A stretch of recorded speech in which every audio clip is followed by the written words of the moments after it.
एकदा नाही दोनदा मतदान केलं, मोठ्या मनाने तुम्ही मतदान केलं। एकदा त्यांनी तुम्हाला 15 लाख जमतील असं सांगितलेलं आणि सगळ्यांना वाटलं की 15 लाख तुमच्या खात्यात जमतील। तुमची चूक नाहीये, 15 लाख जमले नाही तरी 2019ला परत मतदान केलं त्यांनी फक्त खोटं बोलले, रेटून बोलले। 2019ला महागाईने उच्चांक गाठला, सगळं महाग झालं, गावाला पाणी नाही। आपण म्हणतो ना दुष्काळात 13वा महिना, तशी परिस्थिती आज निर्माण झाली आहे। शेतकऱ्यांना जीएसटी, राक्षस जीएसटीचा राक्षस शेतकऱ्यांच्या डोक्यावर टांगती तलवार।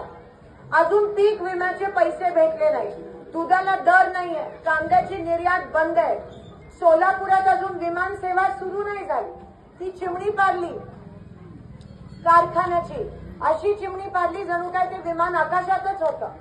7 महिने झाले अजून विमान सेवा सुरू झाली नाहीये।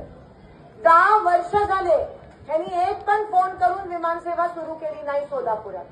तीच विमान सेवा जेव्हा काँग्रेस होती, शिंदे साहेब होते तेव्हा ती सुरू झालेली। एक विमान सेवा सुरू करायला पैसे लागत नाही, एक फोन लागतो। 2 खासदार, एक पंतप्रधान, आमदार, मंत्री, तुम्ही सगळं त्यांना दिलं, पण त्यांनी तुम्हाला काय दिलं मला सांगा? तुमचा वापर केला, ते पण खोटं सांगून वापर केला। तुमचा मताचा वापर करून सत्तेत बसले आणि सत्तेची मजा घेतली। 10 वर्ष वाया घालवली। लोकसभेचा खासदार बनणं इतकी मोठी गोष्ट असते, एवढी चांगली संधी असते, त्या संधीचं सोनं करायला पाहिजे होतं।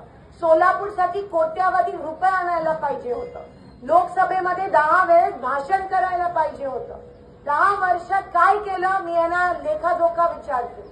किती वेळा संसदेत बोलले, किती निधी खेचून आणली, तुम्ही दिलेली संधी फक्त वाया घालवली, फक्त मजा घेतली। आणि म्हणून ह्या वेळेस असा खासदार निवडा जो तुमच्यासाठी लढेल, फक्त मजा म्हणून नाही, लढेल, पैसे आणेल सोलापूरसाठी, विमान सेवा सुरू करेल। मला शहर मध्यमधून 3दा निवडलं लोकांनी, फक्त कामावर।